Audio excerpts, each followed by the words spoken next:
Hello, family. Hello and welcome to this live stream, which was very impromptu, which is, par for the course with me these days in general. But also is going to be a really profound conversation. So if you are a business owner, or if you are someone who wants or is in the market for mentorship, if you are someone who is struggling with negative belief patterns around investing in yourself, if you are someone who maybe did invest in yourself and then it turned out to be a really negative experience and now you have some sort of bad taste in your mouth about that, if you are any of those things, this is a perfect place for you to be. So the first thing I'm going to say is welcome. We are going to take a moment to make sure that we are actually live and I'm not just talking into space, and that it is shareable. Hold on a second, Sharon, because I have to make this public. I just realized that it's making it private for some reason. Edit audience, public. Here we go. Now you will be able to share it, by the way. I'm going to go ahead and just highlight this for people. And then, we're going to go ahead and get started. All right. Hello. As you're hopping on, we are streaming to different platforms, so we might not be able to get to every single one of your comments during the live stream, but I promise that I will go back and so will Sharon, and we will look through any comments that we might have missed. That would be really beneficial. So, all right. So before we get started and I introduce my really amazing peer and friend, Sharon, which we're really fortunate to have on today and sharing this space with. Hi, Allie. Welcome. I want to talk a little bit about where this came from, this whole conversation. So this actually came from a conversation that I had with a client of mine during a clarity call. And this client was talking about this reservation or hesitation around investing in themselves in terms of like business mentorship versus something like traditional therapy, which is a really common experience. And if you do anything like what Sharon and I do, we hear that all the time. And I was explaining in my stories and also in like this graphic post of videos that I shared that the reason we experience hesitation investing in something like that is because we don't have precedent or we don't have like social buy-in into doing something like that, particularly as women, which is something that Sharon is going to bring up and it's going to be really profound for a lot of women to hear, I think. So I was explaining that, whether or not we have experience, usually when we have precedent with an experience, it's a lot easier for us to continue a trend with that experience because we have precedent. We have something that we've experienced before that let us know this is good, this works, whatever. When we don't have precedent personally for an experience, we're usually borrowing precedent from either people that we know, friends, peers, etc., or society at large, right? So this idea of like, it makes sense for me to pay for therapy, even if you've never been to therapy, you're going to agree with that because you know other people that have been to therapy and it has improved their life. And society at large says therapy improves your life. It's worth investing in, right? So there's this societal precedent that we are receiving saying this is a good thing, you should do it. Right. Mm-hmm. And so then we all just kind of buy into that. We have this energy around that, like, oh, that's a good thing, we should do that. And so what I want to have this conversation around is this is one of the biggest things that stops people from actually growing in every direction. And in a moment, I'm going to have Sharon and introduce herself, and I'll also give a background on myself for those who are not familiar with my work and don't know me, and why this particular conversation is such a point for us personally because of the things that we've experienced, but also professionally because of the way that we support other people. And then the other part of this conversation is going to be the flip side of this, which is people who have invested and stepped out of their comfort zone maybe, but didn't made choices out of fear or pressure that were not necessarily the best choices and ended up getting hardcore burned by providers like us. And so now there's trauma in doing that. Mm-hmm. Yeah. So we're going to talk about all sides of this conversation. And I think it's going to be really, really insightful for you. So please hang around. I'm going to go ahead and hand it over to Sharon for her to introduce herself and what she does. And then I will introduce myself, what I do, and then we will just jump right into this topic. Well, first of all, thank you for having me on here. Yeah. It was for the moment, but we Very. knew we needed to have Yeah. this conversation. I Yeah. think we have a wide audience of women that follow Yeah. both of us, and we work with a majority of women. And so I think this is a subject to be expanded on. I think it's part of the conversation, but there's aspects of it that need more education and more awareness. Mhm. And so we're here. And the way that I relate to this topic is that I'm a transformational career coach. So what I ultimately help others do is to get connected back to their calling Mhm. and perform from a place of purpose rather than just functionality. So Mhm. they're feeling dread, they're feeling um, disconnect, and they just feel completely lost in what they're currently doing. It doesn't resonate anymore. It's creating anxiety, fear, all these things. It's because somewhere along the lines, we were performing out of a place of should, and we lost our voice in it. And my position is to practice advocacy through what I do professionally. That's kind of like the cool factor about being a career coach that advocates, especially for women, in Mhm. what I do, and getting you back to yourself so that you have a long term roadmap for true fulfillment. And that can only come from a place of who you are at the core, who you're Mhm. being called to show up as, right? And you Mhm. already have those things, your values, right? Like, um, the preparations that you have done are all connected, right, to how you're meant to show up in the world. And we just want to get you back into that so that when you're navigating through a career path, it's not all these voices and all these shoulds that are dictating the way anymore. You're Mhm. aligned with who you are. And that's the answer right there. That's it. Mhm. But in order to do that and shut off some of the voices that we continuously have around us, we sometimes need assistance. We need to work with a professional that understands what that path looks like. I've been there. I was able to navigate through that. I done the therapy, I done the coaching, I done everything in between that you can think of. And all those things taught me certain things that now I can put into my work. So it's okay to say, I no longer need to do this alone. And us women have a hard time with that because we have bought in this idea that somehow, like, we got to be the person to carry it, figure it out, flip it and reverse it all on our own.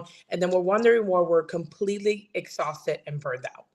And our So hormones are crazy and everything's a mess. everything's a mess, and you're like, it's okay, I'll just sleep tomorrow. No. I hear the women that I work with, I Yeah. hear repeatedly more and more, I'm tired of doing this on my own. I Yeah. don't want to do this on my own anymore. Yep. Ooh, it may sound simple, but it's just such a big breakthrough when Yes.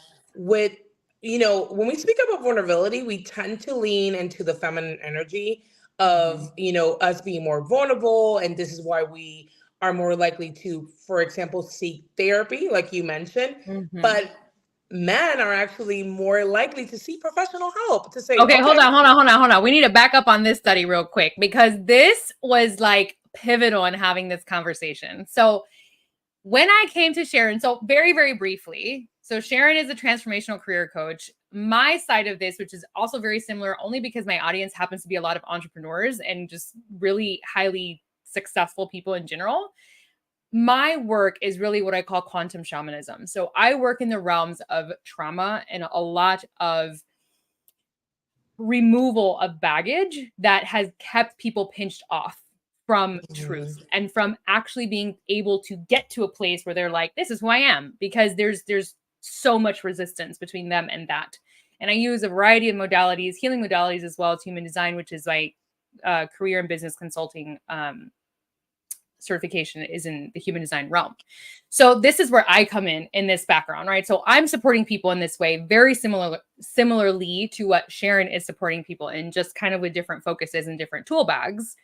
And so we're both the kind of women who work with a lot of women with big dreams, women with big hearts, women with really wild stories and all kind of background. I tend to deal with a lot of religious trauma. Actually, I get a lot of clients who come to me with severe religious trauma that need to deprogram that in order to be able to show up in the world in a big way, because it was so like destabilizing for them, right? So that's something that I see a lot of, is that in particular. And then we're having this conversation, you know, via Instagram. She messages me about my story and she's like, man, I read this study. And I was like, hold on, because this is really important. And I want every single woman who's watching this to hear what she's about to say next. And I want you to recognize that this is a massive, massive telltale sign of why we feel less competent, less capable, less a lot, and especially professionally. Please go ahead. So I was talking to another girl boss who's been in business for a very long time, who primarily worked with men. And something she said was, I find that men are more likely to seek professional development, professional help than women are. She's like, we buy into these ideas that where we invest in our self-care is through buying that purse and getting our nails done and doing this and that. And there's nothing wrong with that. Hello. Okay. But we don't emphasize other areas that are part of the care and the quality of our life, including our careers. And I said, I'm going to look into this. So I started doing my research because I'm like, this is my area. So like, I want to understand this better. And there was a small Harvard study showing that because men have more power-driven goals, even though women tend to have more goals sometimes in the workplace, men have more power-driven goals. They are more open and lean more into show me the route. I'll hire whoever I need to hire. I'll hire that business coach. I want to grow. I want to make money. And they just go straight for it, right? With all the confidence in the world. Well, we tend to be resistant to that type of help. Now, this wasn't included in the study, but I do believe that it's because of that mindset of like, I'll just figure it out. Like I have my whole life. I'll just also figure this area now. And what people don't understand when they're stepping into a business and they're wondering when things aren't working out, I'm like, well, because maybe you decided to like, you figure it out. And this is a whole different ball game where like, it's okay in general to get support, but especially in business, like why not?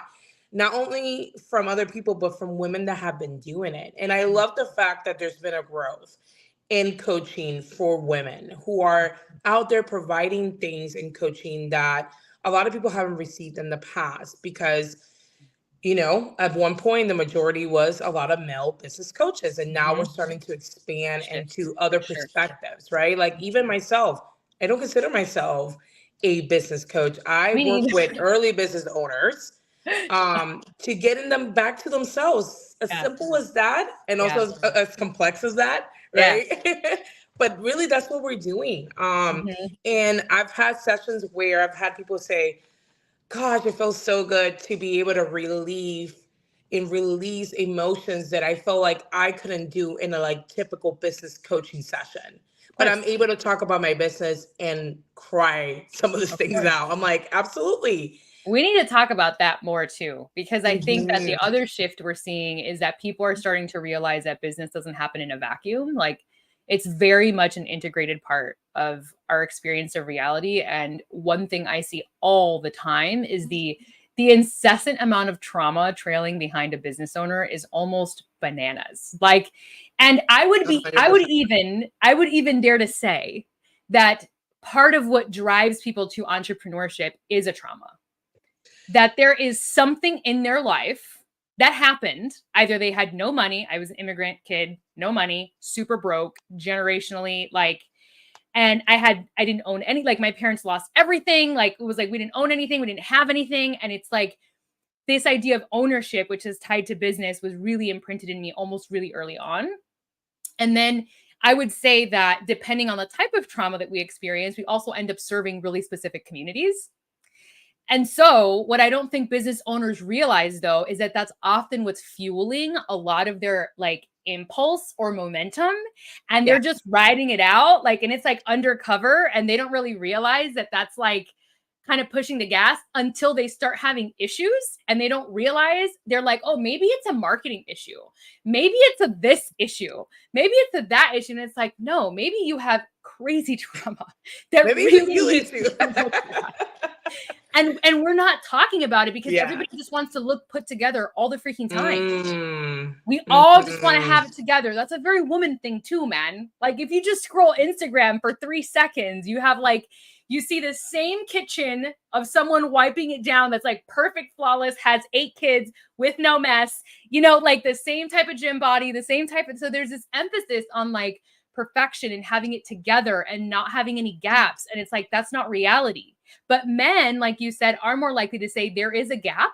So I need to fill that gap with this, you know, expert so that I can get from here to here faster. They tend to be more practical in that way 100%. because they're more likely to say, okay, here's A, there's B, and before I get to C, I need B. Well, we are more imaginative and we're looking at all like these different angles, and there's nothing wrong with that. But sometimes we do miss the objective in the process. And going back to what you were saying about trauma, this is what I call using the gift in the trauma or in the conflict or hardship, using the gift to create something out of it. Absolutely, because most business owners, it's correlated to a story, right? 100%. A story that somehow got us to where we got.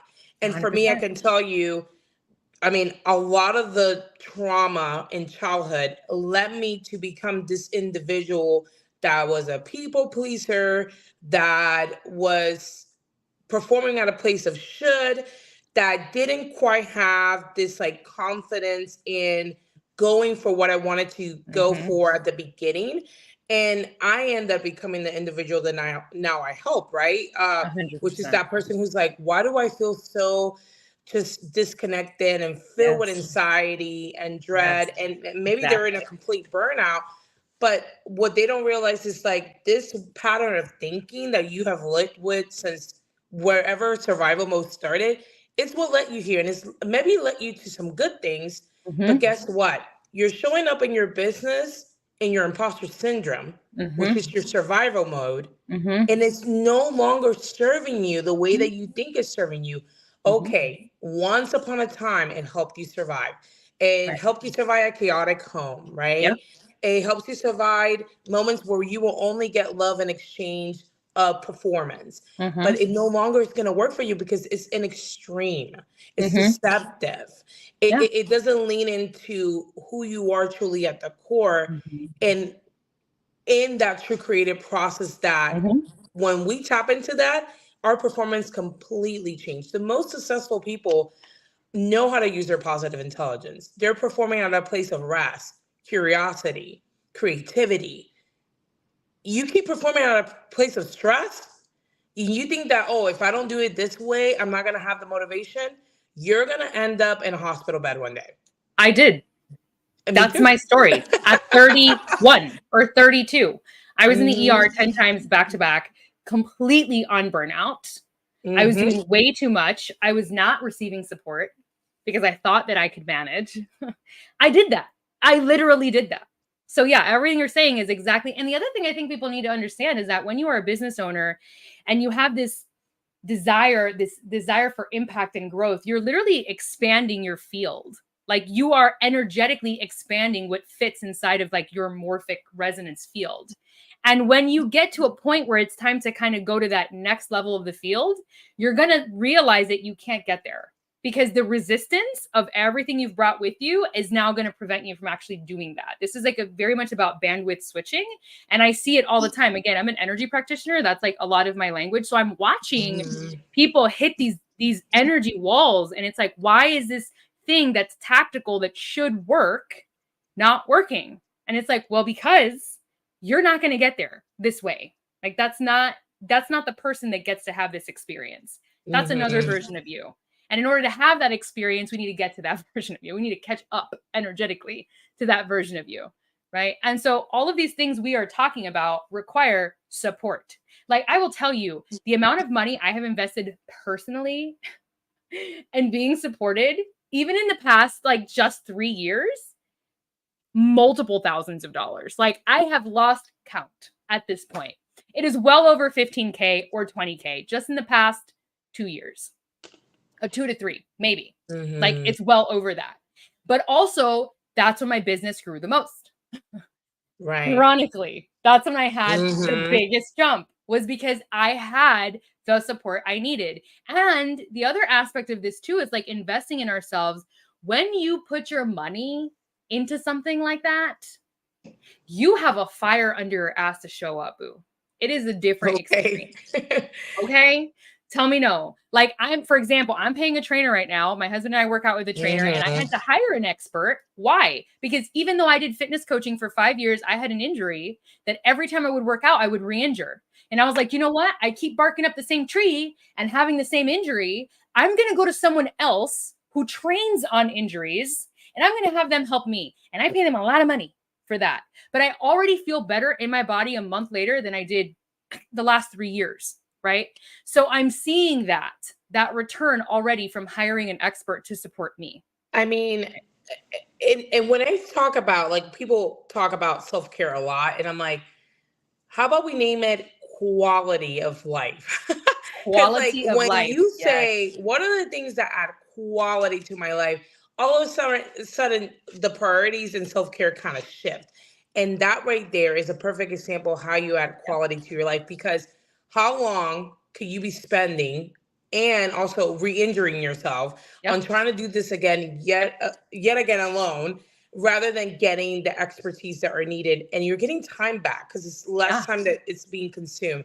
I did want to Allie has been a participant on our chat on Facebook, Yeah. and she said, I can agree with that. Mine was total burnout, always feeling like I was barely hanging on by a thread. Thank you for sharing that. I think we all understand what it's like to feel like we're on E constantly. Mm-hmm. And so, like, if we're on E constantly, like, how do you get that promotion? How do you, like, get the next thing that you've been desiring to step into? How do you know that that's even what is going to really make you happy?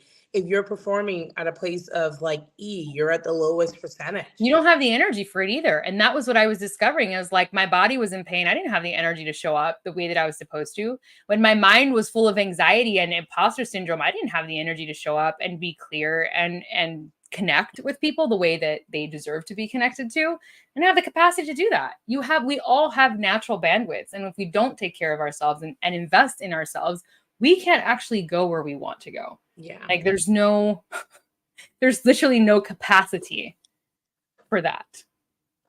Oh, Lily said, dang, I'm in a Zoom training, so I can't hear you now, but I'm looking forward to catching the replay. No problem, girl. We Heck got you. yeah. We got you. That This will is be a where recording. technology works in our favor.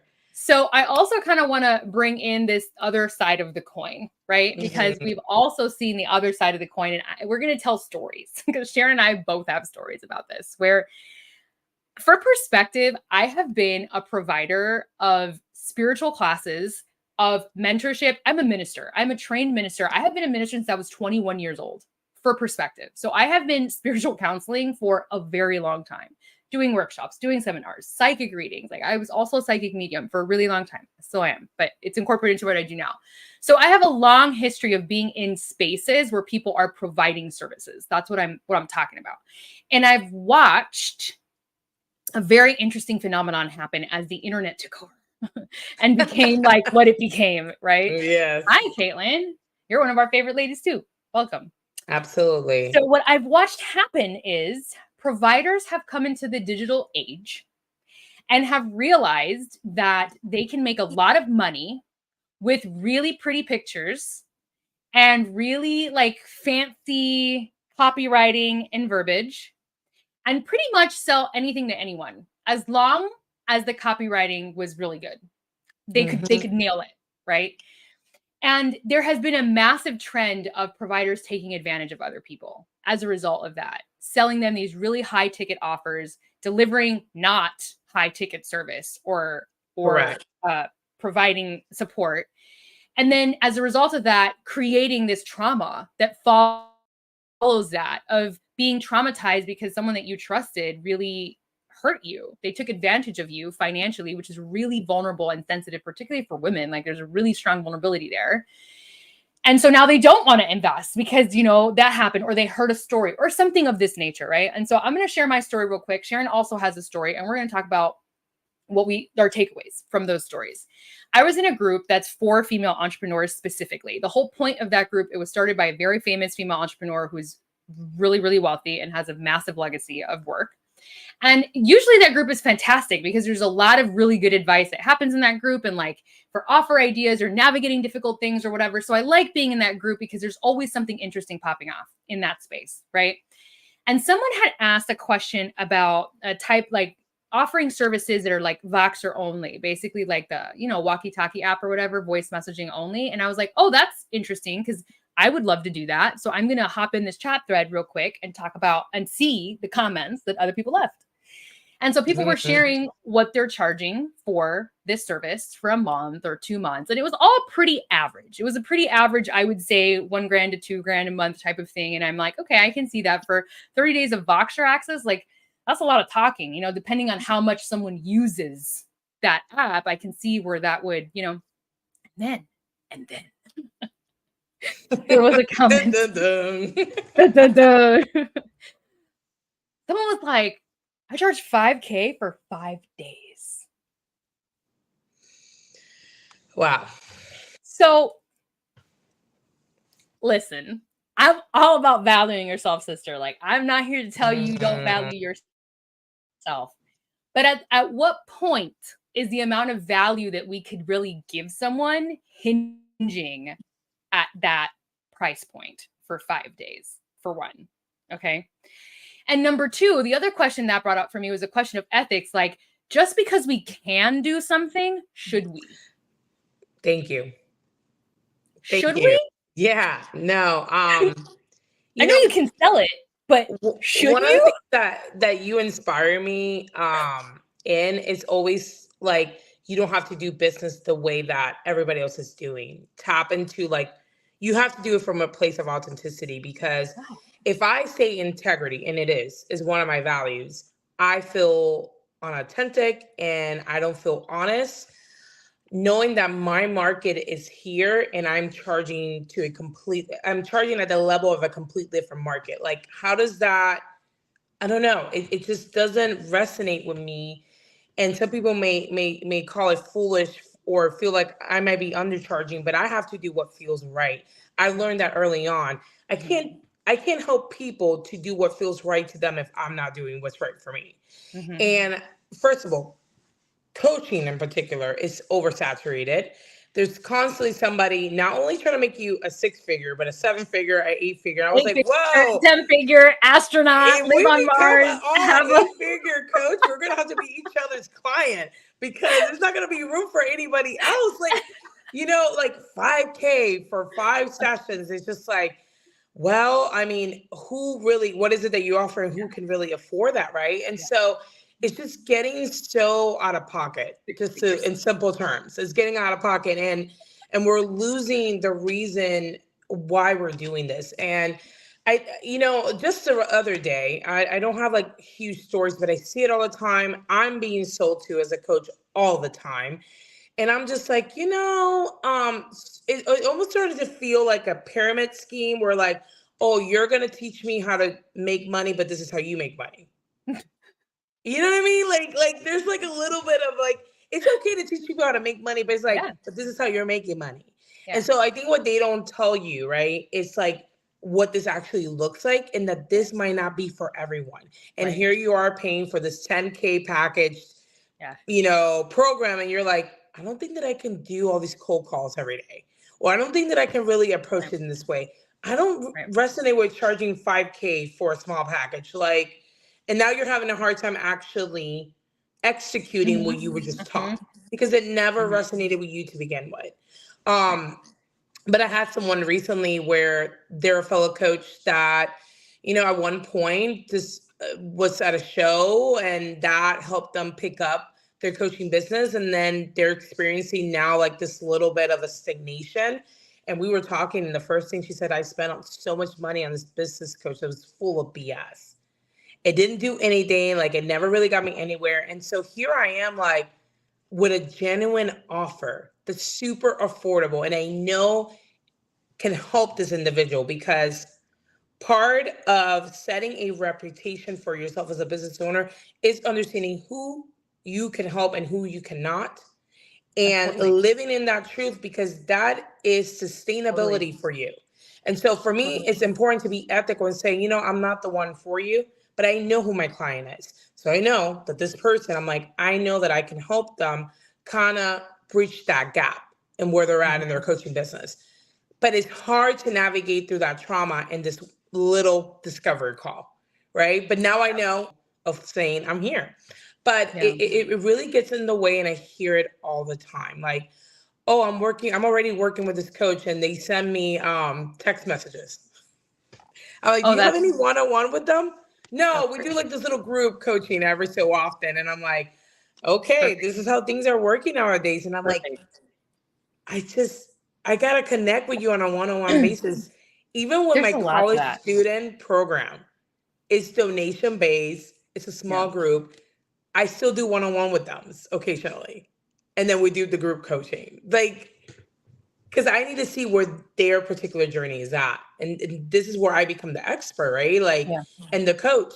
And so it's really interesting to see that we're losing sight of the whys and how this is supposed to help people. Totally. As you were sharing your story, I was like, I just remembered that a really good friend of mine, someone that I went to massage school literally like 2 dimensions ago, and we've stayed in touch ever since. And she's also an entrepreneur and a medicine woman. And she paid a coach $30,000, $30,000, and then was boxering me because she didn't understand how to like set up an email list.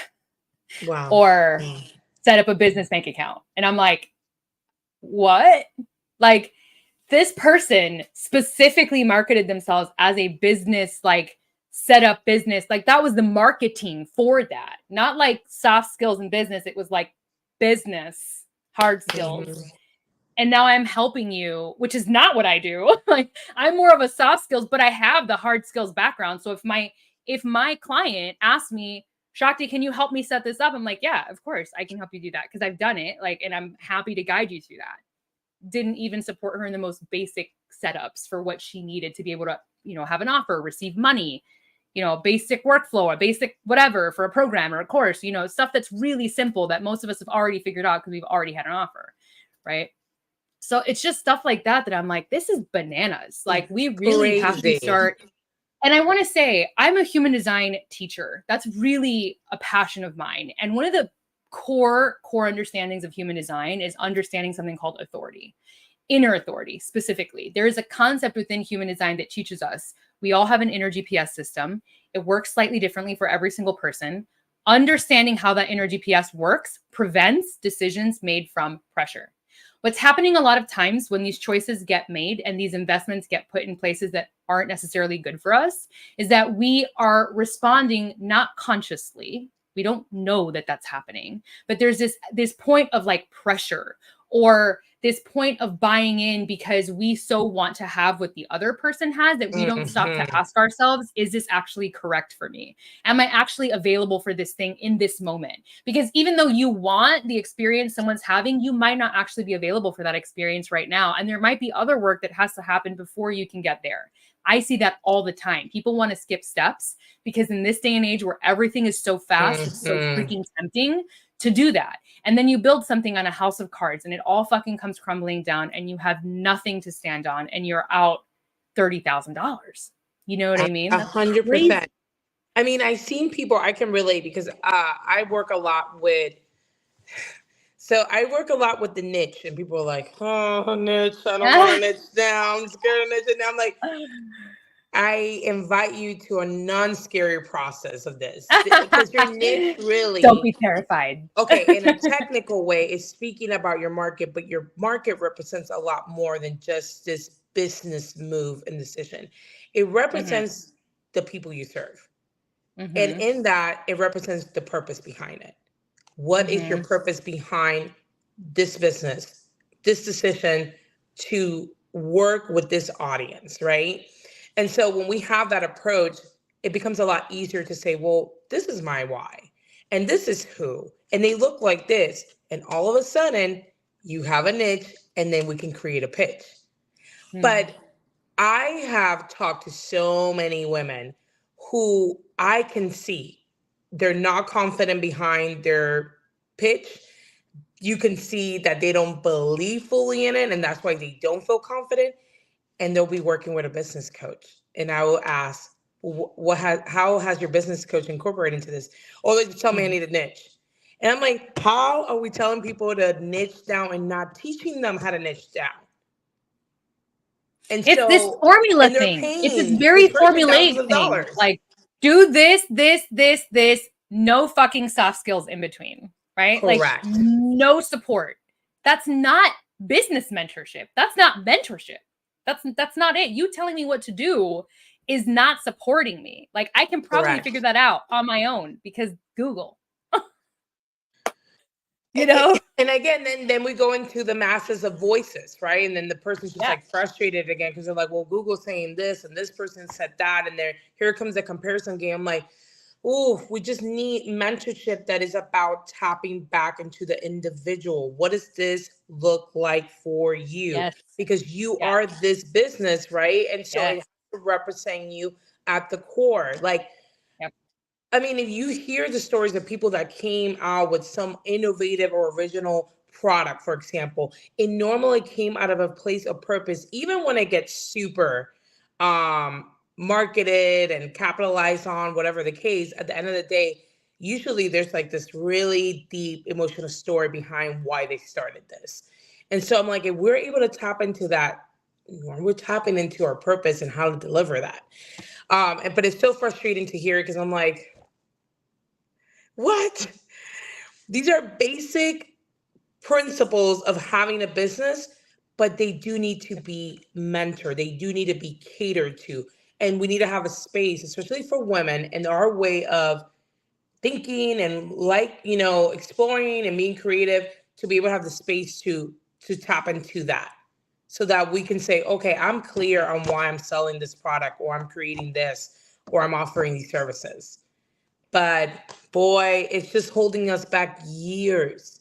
Because Shakti, how many people you know that have been like playing around or navigating through a business for years, but is stagnant? Because 100%. Yeah. Almost every single one of my clients that ends up in my business container is like, I've had this idea for like 20 years. I'm like, oh, okay. That's cool.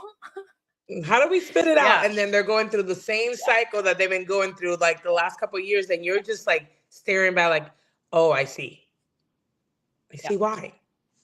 Or the other thing I get a lot of, because I have, my course Design to Shine, which is human design focus for career and business, is like what ends up happening a lot is people have created things that are really ill-matched for them because all of the creations came from a place of pressure or someone else told them to do something a certain way, or they're modeling after someone that's not them and that's not authentic to them. And then now they go through this program and they're like, oh my God, that's why. Oh my God. And they just want to sink into the earth because they're realizing I am so off base from like who I actually am and what lights me up. Right. Like, and again, this is the reminder that you cannot build what someone else has. You have to build your version of whatever someone else has because you are not them.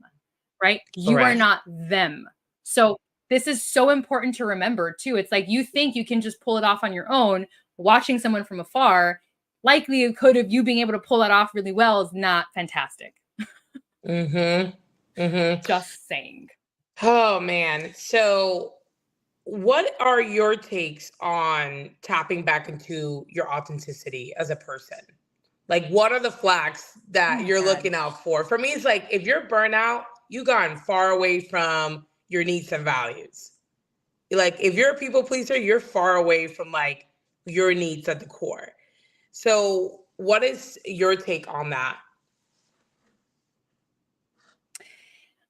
So I teach a concept to my clients a lot of times where I talk about this concept of integrity as a physical experience. And I always tell them, because I work with trauma, remember, that's a huge part of my work, is that the body doesn't like to be out of integrity. Whenever the body feels like it's out of integrity, it starts to act up. It will act up. So if you have an emotional breach in your integrity, a spiritual breach in your integrity, a mental breach in your integrity, it's going to show up in your body. And then the body starts telling you something's wrong. Something is wrong.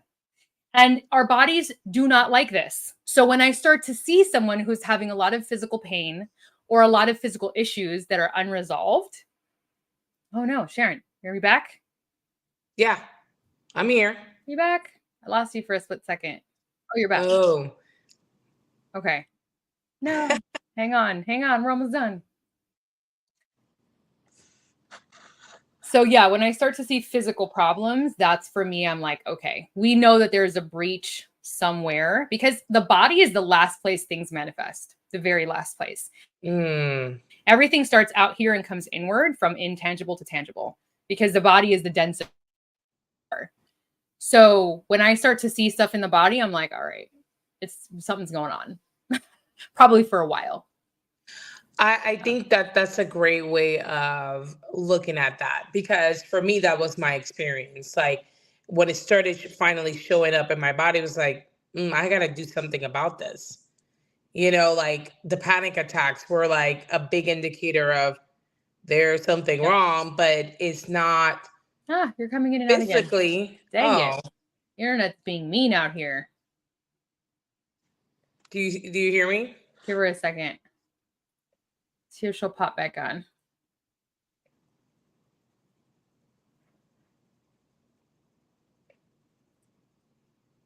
You're back. I think you're back.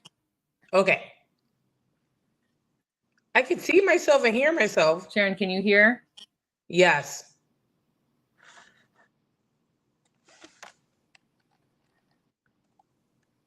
It's telling me my internet's okay, but then it's also telling me, hold on a second. I don't know why it's acting so weird.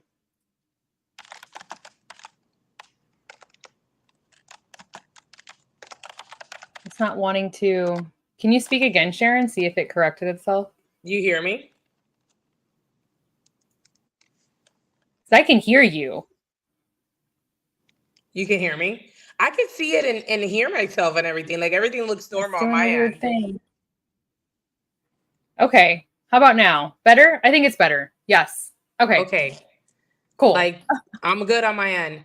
But yes. Oh, I love that Ali said something along the lines of like, yes, just the getting back to who you are. I think it's the signal. Your body's going to tell you that in a lot of ways, right? It starts with the ongoing maybe anxiety, and then we're normalizing that anxiety because we've been in the state for so long, and then suddenly your body's reacting to it, and we're like, what's wrong? I feel sick, my digestion is off, and all these things. And it's like your body literally is in this flight and fight mode, and it's letting you know that's in disorder and that you need to tap into what is causing it. Yep. And so to me, that's just like also a sign of burnout. Like when people are like, am I burnout? There's so many people who are performing from a place of burnout and don't even know it, because this is what they're used to. They've been like this for years. So if I were to have the listeners walk away with anything, it's just a reminder of don't wait to hit that wall in order to take care of yourself, because the recovery is lengthy. I could tell you I'm still within that recovery from that burnout. It takes a long time sometimes. You need a lot of rest afterwards.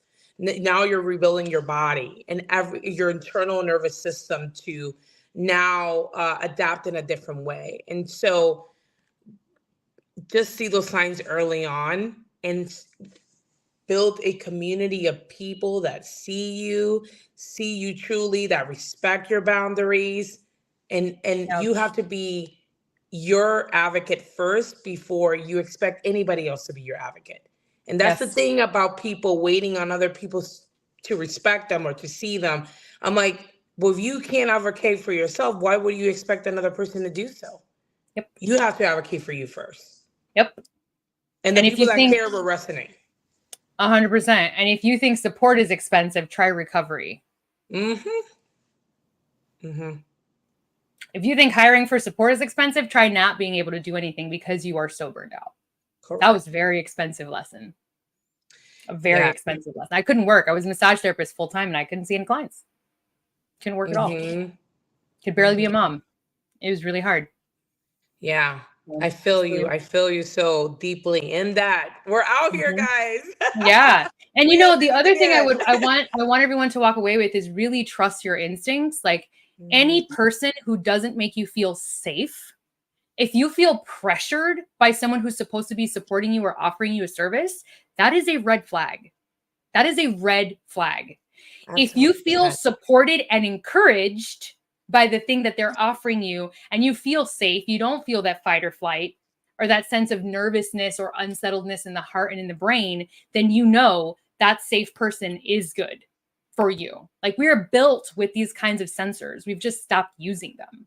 So we need to return to that and really listen, And I agree 100% because I've been around people that I just couldn't pinpoint what made me uneasy about them. Even when they were offering support up front.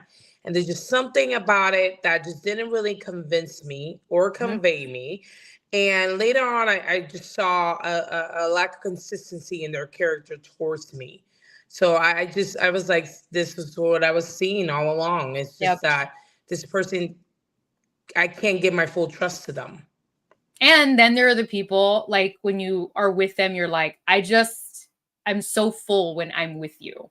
Like we'll pass each other Mhm. in meetings, and it's just that one hug or that one point of contact is Yes. so filling. And you're like, this is a safe person. This person is a safe person. This is a person that I can be with my whole self, my full self, and I don't have to feel anything but safe. That's massive. 100%. I feel like if as a coach, I don't provide safety, then I'm not facilitating a space for I'm not you doing to my be job. able to discover who you are. Yep. Totally. Like, and Totally. that means I don't get to input my biases. I don't get to input my opinion. Yep. This is about you. Like, and that's another aspect of that lack of integrity. They're so like centered around making money and themselves and their expertise that they forget about the person that's right in front of them. That's who you're attending. That's who you're servicing. And that Yep. means you get to take that part of yourself with the biases and the opinions and the this and that out so you can create the space for that person in front of you. Totally. Super, Totally. super important that when we're looking for people to work with us, that they're emphasizing that message. Totally. Yes. So Ali just left another message saying that her sister is going through that, which is that she had to go on medical leave and is spending every week at therapy and doctor appointments. Yes. And that's what I meant. That's really unfortunate. I'm sorry that she's going through that. I hope that she recovers quickly. But, Sharon and I Same. have both been there, and we Mhm. know how costly that is, that experience. It's a very Yes. costly mind, body, financially, everything. It's really, really hard. So thank you so much, Sharon, for joining me for this conversation. I knew that it was going to be a great one and a profound one, as always. And thank you for being one of those people in my life that is so full of integrity and character. It's a huge joy to experience your presence and to exist in a community where you're also there holding the same values and being that person. So thank you. Yeah, thank you. I mean, I only have the same to say about you. Thank you for creating safe spaces, for just showing up in your true form. Like when I hear you, I'm always like, gosh, there's no question there. She's just, you know what you're getting up front. And those are my type of people. Yeah. I don't want to be questioning, tiptoeing. I'm like, no, she shows up as who she is. You can take that or leave it in the kindest way. And I love that about you. And thank you for having me today. Yeah, thank you. So good. So if you guys are watching this and have any questions, comments, we're going to be answering all that in there. Please drop them below. Thank you so much for watching live, and we'll be in touch. Yes. Bye.